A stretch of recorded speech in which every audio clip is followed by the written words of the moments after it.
What is up people, and welcome back to another video. Today I'm going to show you a Pyromaniac or fire/flamethrower build in Helldivers 2.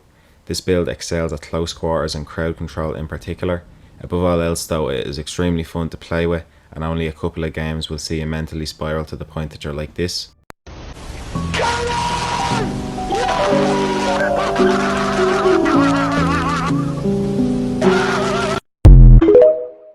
So let's get into it. Currently in the game there is no armour which reduces the amount of damage you take from fire. Disappointing, I know, but I'm sure that there will be in the future with the newly released cutting edge warbond. There are armour sets which reduce the damage you take from electricity almost completely, and other armour sets in the standard warbond that reduce explosive damage, so it's only a matter of time. With that being said, we are going to go for the CE35 Trench Engineer armour. The colour is a big reason as it matches the colour palette of a Pyromaniac perfectly, but also because of its armour passive. Engineering kit. Granted, further reducing recoil when crouching or proning by 30% isn't necessarily important, especially with the playstyle of this build, but the increase to our initial inventory and holding capacity of grenades by +2 is a welcome addition, as the more stuff that we can set on fire the better. Helmets and capes don't have any passives as you know, but for our helmet we're going to go with the CE35 Trench Engineer, and for our cape we're going to go with the Tide Turner. This full armour set is unlocked on page 3 of the standard warbond. Onto weapons. For our primary we are going to use the SG225 IE Breaker Incendiary Shotgun, which is unlocked on page 2 of the Steel Veterans warbond. It is a modified breaker shotgun firing incendiary projectiles. It generates heat during use, so it's limited to burst fire or semi-fire. This doesn't hamper the ability of the gun too much. If you time your trigger well, it will feel similar to fully auto. It does 180 damage, has a capacity of 25 shells, recoil of 28, and a fire rate of 300, and its weapon traits are light armor penetrating and incendiary as previously mentioned. For your secondary, it doesn't matter too much, so pick what suits you best. For me, I'm going to go with the P19 Redeemer pistol, and for a grenade you're going to want to pick the G10 Incendiary. An incendiary grenade which ignites any targets and terrain within the blast radius. Use with caution. Sounds perfect. This is also unlocked on page 2 of the Steel Veterans warbond. Now let's talk stratagems, our first one being the FLAM40 flamethrower. This is your go-to light to medium armour enemy killer and crowd control weapon. It's satisfying to use, and especially after its buff where it received a 50% increase in damage and what seems like a quicker startup time, it's also effective. Moving on to our second stratagem, and we're going with the Lift A50 jump pack. You either love it or hate it. I have a review about this stratagem which you can see here. There are two reasons why I picked this stratagem. Number one is quite simple, and that is because when you use the jump pack, flames come out, and I like extra flames more better. I like white girls more better. Okay. Yeah. The second probably matters more, and it's the increased mobility. Anybody who's played around with fire of any sort in this game, or in real life for that matter, knows that fire itself doesn't play around. Combine that with the fact that this build requires you to be up close and personal with the enemy. You want something that can prevent you from becoming a burnt piece of toast, or let you pop off a steam if you're already halfway there.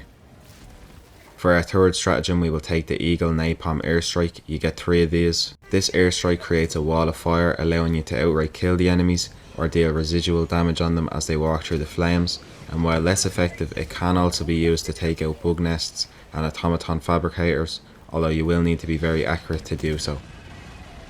And last but not least, we have the MD14 Incendiary Mines. Surprisingly versatile, you can lob them into the middle of a bug's nest or automaton outpost to soften up the enemy, or preemptively put them down on a patrol route or block off a certain area while you work on a terminal or extract.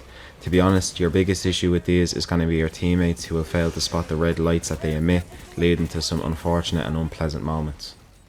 Now, how does this build perform? I do want to state before getting into that, as this is my first build video, that I'm not trying to create the most effective or meta loadout. I'm just going as far as I can with a particular theme and then seeing how it holds up.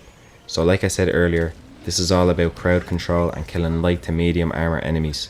You're really not equipped to take on heavily armored enemies like Bile Titans and tanks, so try to leave that to other Helldivers in your group, or steer clear if possible when playing solo. You might have also noticed that all the footage in this video is against Terminids and not automatons, and that would be for a good reason. This loadout honestly surprised me in how well it could deal with the automatons, but that doesn't mean I'd recommend it. I think part of it is to deal with how they visually and audibly deal with fire. Your flamethrower and napalm airstrike won't feel like they're doing much at some points, even if they are. But in general, the automatons have too much ranged weaponry, leading to D-Day situations where you have to hopelessly charge across open ground in the hopes of doing any significant damage. I'm not saying it's useless, but it certainly takes skill and patience to be effective.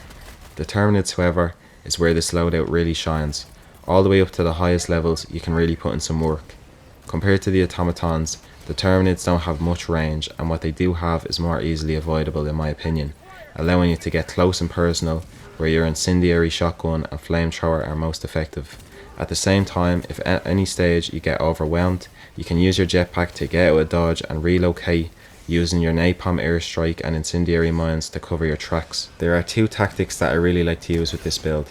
The first one is using the jump pack to get to higher ground, which you're seeing right now in the video, allowing you to use the flamethrower from a safer position that minimises your risks of catching yourself on fire. The second tactic is for clearing out bug nests, and it's incredibly satisfying.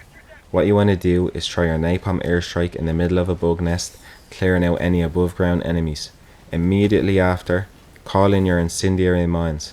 They should come down and deploy just in time to catch any bugs that come out of their nests. You're then going to go inside yourself and clear out what remains with your flamethrower. Remember to watch your step, and if any bug hole has not been closed, pop an incendiary grenade down it and burn them from the inside. All in all, this is a really fun loadout. I would avoid fighting the automatons though. Although it can deal damage, letting you put in some work, the arsenal that's at your disposal is much better suited to fighting Terminids, where you can still hang at even the highest levels. This build works best if you're working as part of a team, as it's very close quarters combat orientated, and you don't have any stratagems to deal with bosses, but everyone else usually does, so that shouldn't be too much of an issue. Staying on the topic of teams though, I would highly recommend typing in chat or turning on your mic just to let people know that you're running incendiary mines.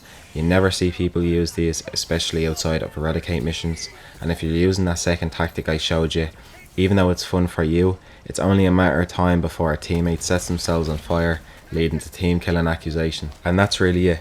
But before I end this video, I want to give a special shout out to A_dude111 on Reddit for letting me use his concept art in my thumbnail. I'll link his account down below, as well as the original post, and you'll also find in the description the TikTok you seen at the start of the video.